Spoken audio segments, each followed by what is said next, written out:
জামাত ইসলামী কোন ইসলামী দল নয়। যিনি বলেন তিনিও কিয়ামতে উঠবেন, আমরা উঠব। আমি 50 বছর কোরআনে কারীমের খেদমত করি, আর 1973 সনে জামাতে রুকন হয়েছি। জামাত যদি সাহাবীদের বিরুদ্ধে হবে, জামাত যদি রসুলের বিরুদ্ধে হবে, আমার 50 বছরের একটা ওয়াজের মধ্যে সাহাবী আর রসুলের বিরুদ্ধে কোনো কথা থাকা স্বাভাবিক ছিল না? আছে কোথাও?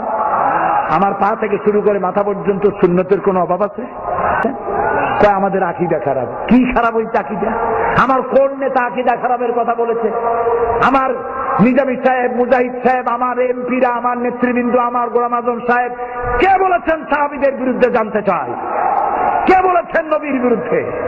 আপনারা বলেন জামাত ইসলামী কোন ইসলামী দল নয়। আল্লাহকে ভয় করুন, কিয়ামতে আসামি হতে হবে, আসামি হতে হবে, আসামি হতে হবে ইনশাআল্লাহ।